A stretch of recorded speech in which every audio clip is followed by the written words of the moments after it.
जब अनुराग कश्यप ने आपको कास्ट किया ब्लैक फ्राइडे में, तब आपने कितनी फोटो उनके पास जमा की थी? ये जवानी में सारे लोग भूल और चूक करते हैं। एंड तो मैंने ये भी चूक अनुराग की है या इम्तियाज की है? दोनों की है। मेरी चूक है, मैंने उसकी बात मानी। क्या हुआ था? हुआ ये था कि मैं उसकी फिल्म, देखिए हम ना एक साथ बहुत समय हमने बिताया है, एक ही बिल्डिंग में भी रहा करते थे। तो उसकी जब ब्लैक फ्राइडे बन रही थी तो मैं, आपको पता है ब्लैक फ्राइडे का पहला सीन मैंने लिखा है। पहले कुछ और बिगिनिंग थी, फिर मैंने बोला ऐसे ऐसे ऐसे करना चाहिए, क्यों हम इन्वॉल्व रहा करते थे। पहला सीन कौन सा है? नवाज का इंटरोगेशन हो रहा है? एक सीन है जिसमें किसी का इंटरोगेशन हो रहा है। Correct, you are right.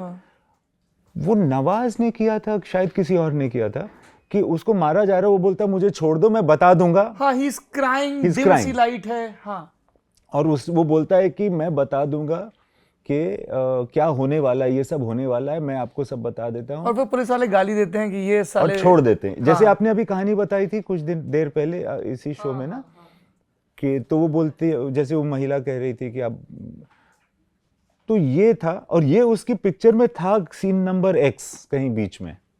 तो मैंने बोला यार ये जो है ना, you need a good starting point to just like for the audience to kind of think about what the story is going to be और समथिंग, अ गुड ओपनिंग।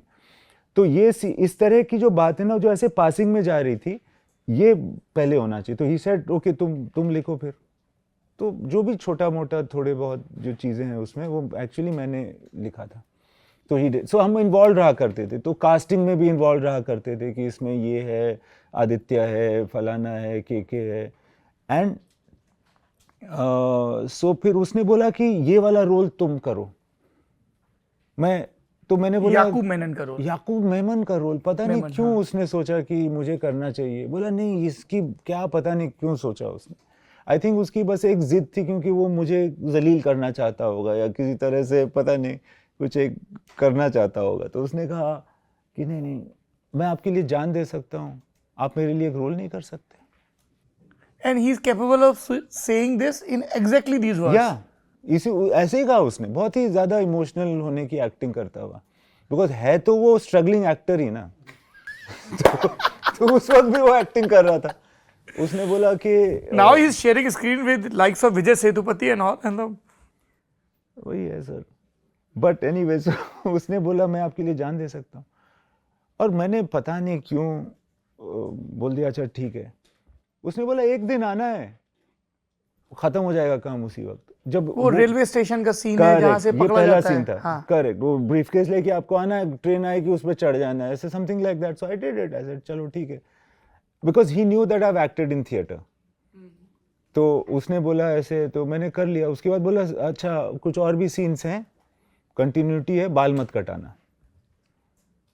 फिर दिल्ली में एक सीन हुआ, ऐसे ऐसे अलग अलग, और पूरे 4-5 महीने के अंतराल में मैंने बाल नहीं कटाया, और उसी लिए मेरे बाल लंबे ही रह गए, फिर मैंने कटाए ही नहीं। आप ये कह रहे हैं, मैं एक अच्छे श्रोता की तरह आपकी बात पे यकीन करना चाहता हूँ, मगर आपके भाई कह रहे हैं कि आपके इस झूठ का सिलसिला मियाद कुछ ज़्यादा लंबी हो गई है। उनका ये कहना है कि आप उनसे बहुत इंस्पायर हैं, इसलिए आपने बाल लंबे कर लिए। मेरे कौन से ऐसे, अच्छा आरिफ, वो बीच में उसने बाल लंबे किए थे फिर कटा लिए थे। हाँ। नहीं, उनसे मैं इंस्पायर होने की वजह से नहीं किया था। हालांकि उस पर लंबा बाल बहुत अच्छा लगता था। तो अब मेरे लंबे बाल हैं, साजिद जो मेरा छोटा भाई उसके भी लंबे बाल हैं। बीच में पहला बंदा जिसने बाल लंबे रखे थे परिवार में, बहुत सारी विरोध के बावजूद, वो आरिफ था। ये बगावत की तमाम चिन्हारियों में से एक था। जी जी जी। सो ब्लैक फ्राइडे की ये कहानी है, इसलिए याकूब मेमन का रोल करना पड़ा मुझे।